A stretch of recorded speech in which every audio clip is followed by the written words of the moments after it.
जय Hind to all students. आज हम फिफ्थ और फोर्थ क्लास के लिए एक नया टॉपिक लेकर आए हैं जिसका नाम है विराम चिन्ह। विराम चिन्ह क्या होते हैं ये हम आज की वीडियो में पढ़ेंगे। विराम चिन्ह किसे कहते हैं और विराम चिन्ह कितने प्रकार के होते हैं। तो आइए देखते हैं कि विराम चिन्ह क्या होते हैं और ये कितने प्रकार के होते हैं। तो आइए देखते हैं विराम चिन्ह। बच्चों, आपने देखा होगा कि जब हम पाठ पढ़ते हैं पुस्तक में तो उसमें कई प्रकार के चिन्ह लगे होते हैं। तो वो क्यों लगे होते हैं, आज हम उन्हीं के बारे में समझेंगे। जब हम लगातार पढ़ते हैं तो पढ़ते समय अर्थ को समझने या समझाने के लिए कहीं कहीं पर रुकना पड़ता है। रुकने के लिए प्रयुक्त चिन्हों को ही विराम चिन्ह कहते हैं। रुकना मतलब विराम या विराम यानी रुकना। तो जब हम कोई पाठ पढ़ते हैं या कोई कविता पढ़ते हैं तो हम लगातार कंटिन्यू तो उसे नहीं पढ़ते हैं, कई बार हमें उन्हें पढ़ते समय रुकना भी पड़ता है। तो उन रुकावटों के लिए कुछ चिन्ह होते हैं, तो उन्हें ही विराम चिन्ह कहते हैं। विराम चिन्ह के प्रकार देखते हैं। विराम चिन्ह कितने प्रकार के होते हैं, ठीक है। सामान्यतः विराम चिन्ह 6 प्रकार के होते हैं, जिनमें पहला है अल्प विराम। अल्प विराम क्या होता है, इसका अर्थ देखें हम। देखिए, विराम चिन्ह इस प्रकार से लगाया जाता है ना, छोटा कॉमा जिसे कहते हैं, है ना। अल्प विराम इसे कहते हैं, कॉमे को। थोड़े रुकने पर अल्प विराम प्रयोग करते हैं। जैसे कहाँ यूज़ होता है वो भी देखिए। जैसे फलों के नाम, तो हम फलों के नाम जब लिखते हैं तो बहुत सारे फल होते हैं, तो हम लगातार कंटिन्यू ना पढ़ते हुए हमें बीच बीच में थोड़ा सा रुकना होता है। तो उस रुकने के लिए हम यहाँ पर छोटे छोटे से अल्प विराम चिन्हों का प्रयोग करते हैं। जैसे आम, जाम, अनार, केला इत्यादि जो भी फल हों हम यहाँ पर आंसर में से लिख सकते हैं। तो ये जो चिन्ह हमने लगाए हैं, जहाँ पर एक ही चीज़ से संबंधित अनेक नाम हों तो हम उसके लिए बीच बीच में अल्प विराम का प्रयोग करते हैं, जिन्हें अल्प विराम चिन्ह कहते हैं। दूसरा है हमारा पूर्ण विराम। पूर्ण विराम मतलब फुल स्टॉप। इस प्रकार से फुल स्टॉप लगता है। ये कहाँ लगता है, वाक्य के अंत में प्रयोग करते हैं। मतलब जहाँ हमारा वाक्य समाप्त होता है वहाँ पर पूर्ण विराम का प्रयोग करते हैं। एक उदाहरण के माध्यम से समझते हैं। जैसे मैंने वाक्य लिखा है यहाँ पर, श्याम अच्छा लड़का है, तो यहाँ पर ये मेरा पूरा वाक्य ख़त्म हुआ और मैंने यहाँ पर पूर्ण विराम मतलब फुल स्टॉप यहाँ पर लगा दिया, है ना। तो ये हो गया हमारा पूर्ण विराम चिन्ह, ठीक है। नेक्स्ट है हमारा प्रश्नवाचक चिन्ह। प्रश्नवाचक चिन्ह किस प्रकार से होता है, देखिए, क्वेश्चन मार्क जिसे कहते हैं, इस प्रकार से। ये कहाँ लगाया जाता है, देखिए, प्रश्न पूछने में इसका उपयोग करते हैं। जैसे कब, कौन, कहाँ, कैसे, क्या, क्यों, कितने आदि।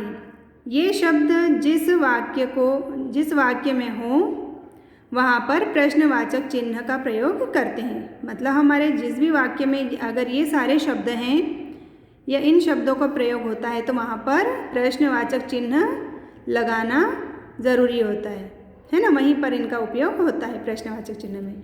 अब हम इसका प्रयोग भी देख लेते हैं किस प्रकार से। जैसे गाय क्या खाती है, तो ये हमने प्रश्न पूछा है, गाय क्या खाती है। तो जहाँ पर प्रश्नवाचक, यहाँ पर क्या आया, मतलब ये प्रश्नवाचक वाक्य है, तो यहाँ पर ये लगेगा प्रश्नवाचक चिन्ह, है ना। दूसरा है अजय तुम कहाँ जा रहे हो। अब कहाँ शब्द भी प्रश्न से संबंधित है, तो ये भी प्रश्नवाचक वाक्य हुआ, तो यहाँ पर प्रश्नवाचक चिन्ह लगेगा। अगला है बच्चे कौन सा खेल खेल रहे हैं, तो यहाँ पर भी जैसे कौन सा आया है तो ये भी प्रश्न संबंधित शब्द है, तो ये प्रश्नवाचक चिन्ह यहाँ पर भी लगेगा। नेक्स्ट है तुम क्यों उदास हो, तो यहाँ पर भी प्रश्न पूछ रहा है तुम क्यों उदास हो, क्यों शब्द आया है, तो ये भी प्रश्न से संबंधित है, इसलिए यहाँ पर प्रश्नवाचक चिन्ह लगेगा। नेक्स्ट हम किससे मिलने जाएंगे, है ना। ये भी प्रश्न पूछ रहे हैं कि हम किससे मिलने जाएंगे, किससे, ये प्रश्नवाचक शब्द है, तो यहाँ पर वाक्य के अंत में प्रश्नवाचक चिन्ह लगेगा, ठीक है। नेक्स्ट है हमारा संबोधन चिन्ह। ये संबोधन चिन्ह इस प्रकार से लगता है, आधा पूर्ण विराम और नीचे छोटा सा बिंदु, इस प्रकार से संबोधन चिन्ह प्रकट करते हैं। देखिए, किसी को संबोधन करते समय इसका उपयोग करते हैं। ठीक है, अब इसके कुछ प्रयोग यहाँ पर दिए हुए हैं, वो भी हम देखते हैं। जैसे सुदामा की पत्नी पति से बोली, स्वामी भगवान श्री कृष्ण आपके सखा हैं, है ना, ये यहाँ पर यूज़ हुआ है क्योंकि यहाँ पर संबोधन कर रही हैं, सुदामा की पत्नी अपने पति को संबोधन कर रही है स्वामी शब्द से, तो यहाँ पर ये चिन्ह लगेगा, संबोधन बोधक चिन्ह।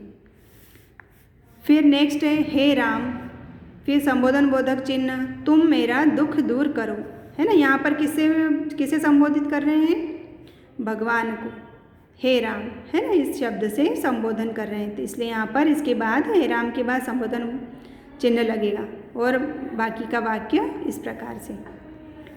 फिर नेक्स्ट है हे ईश्वर, उसके बाद संबोधन चिन्ह, सबका भला करो और पूर्ण विराम। तो इस प्रकार से जहाँ पर हम किसी को संबोधन करते हैं उस समय यहाँ पर संबोधन चिन्ह का प्रयोग किया जाता है वाक्य में, और ये वाक्य इस प्रकार से लिखा जाता है। ठीक है, ये हुआ हमारा संबोधन बोधक चिन्ह। फिर है हमारा योजक चिन्ह। योजक चिन्ह वाक्य में प्रयुक्त शब्द और उनके अर्थ को योजक चिन्ह चमका देता है। मतलब जहाँ पर योजक चिन्ह यूज़ होता है वहाँ पर वाक्य में अगर यूज़ हो रहा है तो वो शब्द का अलग ही प्रभाव पड़ता है। चमका देना मतलब कि अलग से प्रभाव डालना। जैसे कुछ उदाहरण है इसके, धर्म अधर्म, इस प्रकार से एक सीधा शब्द एक उसका विपरीत, यहाँ पर इसके बीच में अगर ये चिन्ह लगा देते हैं तो ये अलग ही वाक्य में इफेक्ट डालते हैं या प्रभाव डालते हैं। जैसे दूसरा है पाप, योजक चिन्ह फिर बीच में, और पुण्य, फिर है आना, योजक चिन्ह जाना। मतलब इस प्रकार से जो शब्द और उसके विपरीत शब्द लिखे होते हैं उनके बीच में जो चिन्ह लगता है उसे योजक चिन्ह कहते हैं। इस चिन्ह को लगाने से हमारा वाक्य बहुत ही सुंदर दिखता है और अलग ही प्रभाव डालता है।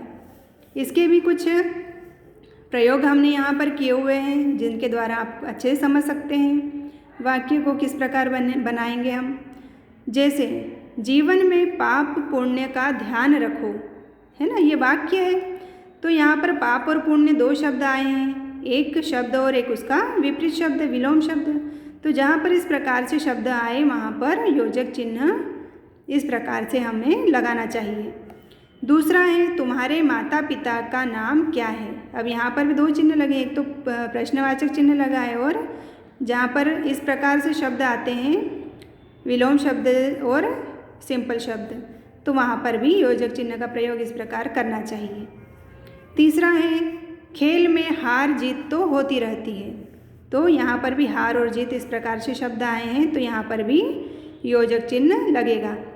योजक चिन्ह और के स्थान पर भी लगता है। जैसे हम हार और जीत बोल सकते हैं तो हम और न लिखते हुए सिर्फ इस चिन्ह का प्रयोग करें। यहाँ पर भी पाप और पुण्य, माता और पिता, हार और जीत, तो यहाँ पर हम और शब्द का प्रयोग न करते हुए सिर्फ चिन्ह के द्वारा भी हम लिख सकते हैं, है ना, इस प्रकार से। तो ये हुआ हमारा योजक चिन्ह। फिर हमारा छठा एक चिन्ह है वो है अवतरण चिन्ह। अवतरण चिन्ह किस प्रकार से होता है, इस प्रकार से है, दो उल्टे कौमे और दो सीधे कौमे, या इसे इन्वर्टेड कॉमा भी कहते हैं। तो देखिए, कोई कुछ कहता है तो उसके कथन को अवतरण चिन्ह के भीतर लिखा जाता है। मतलब कोई ऐसे वाक्य या ऐसे शब्द जो कुछ अलग ही प्रभाव डाल रहे हों उन्हें हम इन्वर्टेड कॉमा या अवतरण चिन्ह के अंतर्गत लिखते हैं। जैसे कुछ प्रयोग द्वारा हम समझते हैं। जैसे अध्यापक ने कहा परिश्रम सफलता की कुंजी है। ठीक है, तो ये यहाँ पर पहले ये हमने अवतरण चिन्ह का प्रयोग किया है यहाँ पर, जहाँ से सफलता परिश्रम सफलता की कुंजी होती है, इनको हमने इन्वर्टेड कॉमा या अवतरण चिन्ह के अंतर्गत लिखा है। किसी स्पेशल व्यक्ति ने या किसी व्यक्ति ने कहा है, कुछ अच्छे शब्द कहे हैं, तो उन्हें इस प्रकार से इन्वर्टेड कॉमे के अंतर्गत हमें लिखना चाहिए। तो जहाँ इन चिन्हों का प्रयोग होता है उसे अवतरण चिन्ह कहते हैं, है ना। नेक्स्ट है श्री कृष्ण ने कहा, ये लगाया अवतरण चिन्ह और फिर लिखा मित्र भाभी ने मेरे लिए क्या भेजा है। अब यहाँ पर बहुत सारे चिन्हों का प्रयोग हुआ है, आप देख सकते हैं। यहाँ पर अवतरण चिन्ह का प्रयोग हुआ है, फिर संबोधन बोधक चिन्ह का प्रयोग भी हुआ है और प्रश्नवाचक चिन्ह का भी प्रयोग हुआ है। तो इस प्रकार से जो भी हमारे वाक्य बनते हैं तो उनमें इस प्रकार से चिन्हों का प्रयोग होता है, जिससे हमें पता चलता है कि ये कौन सा वाक्य है, इस वाक्य में क्या क्या यूज़ हुआ है ना।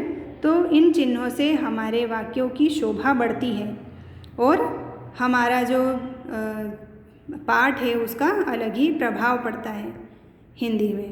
तो आप भी अपनी व्याकरण की CW कॉपी में इन विराम चिन्हों को अच्छे से लिखिएगा, अपनी कॉपी कंप्लीट कीजिएगा और वीडियो को अच्छे से देखिए, समझिए और इसे याद भी करना है।